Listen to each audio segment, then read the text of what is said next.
Hello? Is this one working? I'll do what you do, though. Just step over here. I step in there, you can hear me. Because I always move around.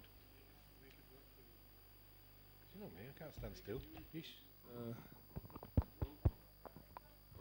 Hello? Right.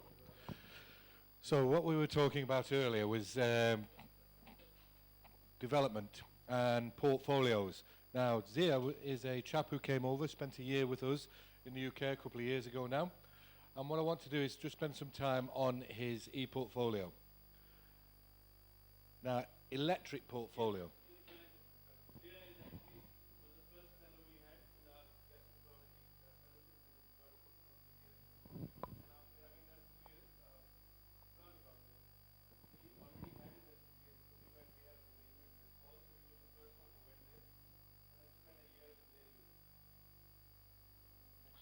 Okay, so what happens is that you come over to us and we look at what you can actually achieve. So Zia come across, and there's numerous courses that he's actually achieved while he was with us. 2015, he did the basic skills in colonoscopy. He did this course in Karachi, but he also repeated it in England, and he gets accredited for that, as you can see. Then we actually did the basic skills in upper GI. He also did polypectomy improvement. He also did the upskilling, and he also did train the trainers.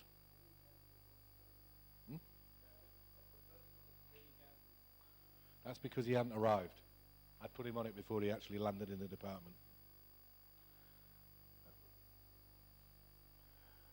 Now, Zia was heavily involved towards the end of his time with training, so we actually got him to sort out with regards coming onto the e-portfolio. But this is from the courses. Now, he didn't actually have enough courses under his name to get some results. You need to have 3 courses under your name to actually get your results back up on here. The thing what's most important for him is this, JAG accreditation. So, overview. We can look and see if it actually is going to work this time. No, it's not. We'll see what it does for OGD. What happens is it takes the last 3 months' activity. So if you've not put any data in for the last 3 months, it comes up 0. But he attended that course then, he was accredited then, and up until the point where he actually last put data in, which when he left us, he actually had 421 gastroscopies that he did in the UK. Now he can add the data that he's been doing in Pakistan, and he should do. And I've had a word with him about doing this. If we look at the data that he actually filled in, formative, that actually means we're fully assessing him. He had 23 assessments throughout his period. That's 23 individual assessments, not just with me, but with a lot of other people as well. Out of that, he reached a target of 3 and 4s, which is the minimum target, in just under 99% of them. So you'll find that the first 1 or 2, he probably wasn't hitting target, and then he starts to hit target. And so we actually monitor this throughout. Lifetime formative 23, minimum 20. In a couple of months' time, if he doesn't actually do it for any more of these, this will actually come up with 0. And most recent, nothing.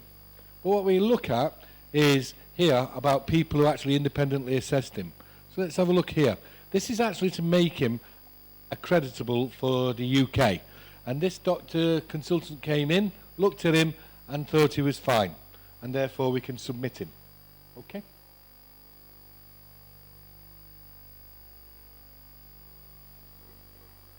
If we then go on to colonoscopy.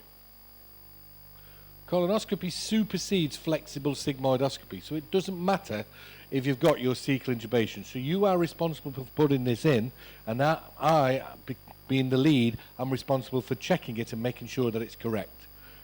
What we do now in the UK, there is a thing called NED, N-E-D. We have a reporting tool. Saad is going to talk about the reporting tool here. There are 7 different generic reporting tools in the UK.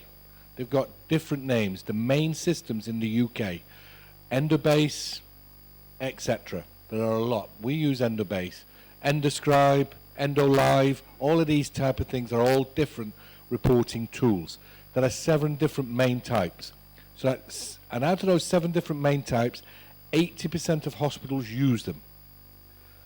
The information is put in there, and the key information, as you can see down here, is looked at and taken from those reports. And Sad will be talking about the reporting tool used here. So 80% of hospitals have those systems. The system that we use costs £110,000, and it's ridiculous for what you get. Then there's 10% of hospitals who use an in-house, their own type of reporting tool. And there are 10% of hospitals who have no reporting tool and still do handwriting. That's in the UK. Of those who do handwriting, they cannot get JAG accreditation. JAG accreditation means they can't train.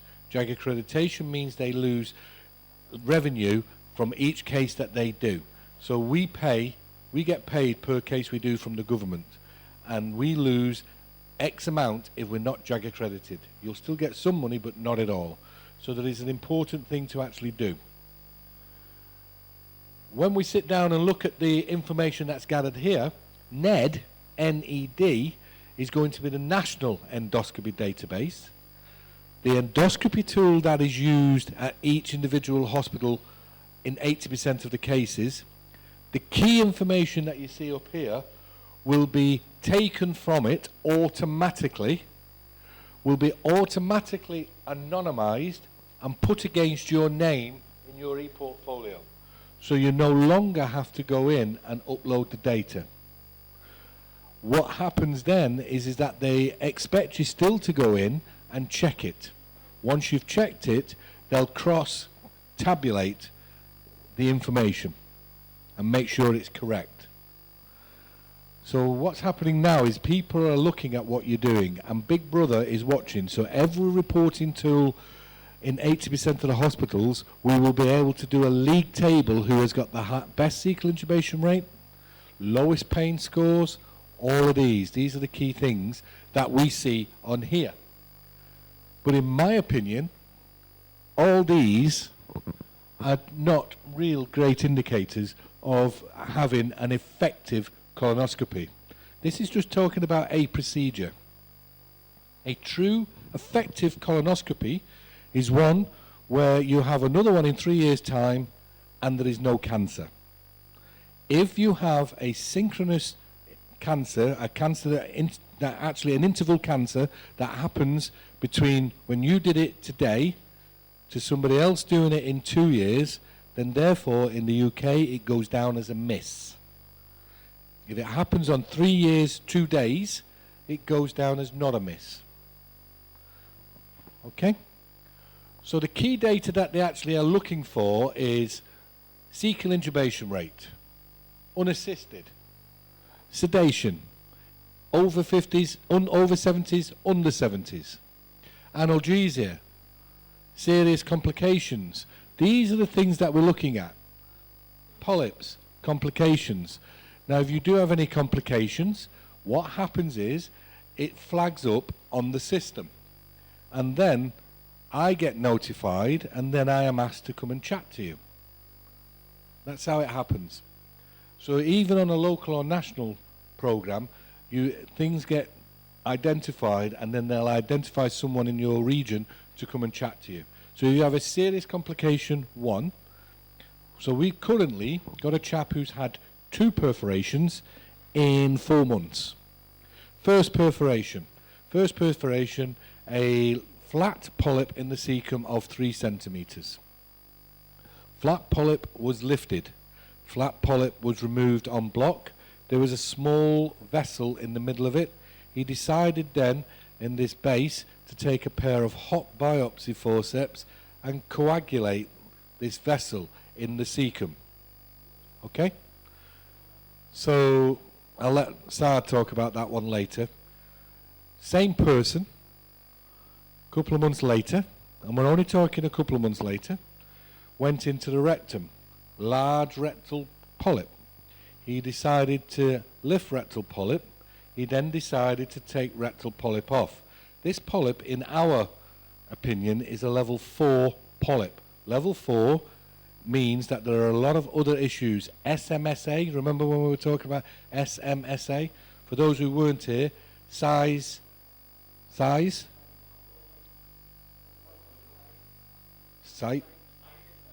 and accessibility. And that, under that reporting tool, this was a level 4 polyp, which means that this polyp was huge, deep. He took it and he left a large perforation in the rectum. Now, a level 4 polyp, index colonoscopy, daft. Large polyp, index colonoscopy, which was then removed, is highly likely that it's going to have a focus of cancer. Perforated, yes. Histology, removed en bloc. However, we've got a perforation. So what's happened now? Under the old system, we've gone from Dukes A to a Dukes D, automatically. So we've now sentenced this patient to a real rocky time. So what we're saying, even in the hands that the person perceives that they are very good, they are sometimes overestimate their own abilities. Now that person is under a significant investigation as a result. Now in the UK, we don't allow these things to occur a third time. So even though this person's a well-experienced colonoscopist, and it wouldn't happen, but if it was Saad, even though he's got great respect, 2 cases like that would have someone like myself coming to chat to him, and then we would be talking about supportive growth development, and that's what we would do. Okay? So what we need to do is look at this and how you, in Pakistan, would be honestly able to incorporate that into your practice. Would you be willing to incorporate this into your practice in Pakistan?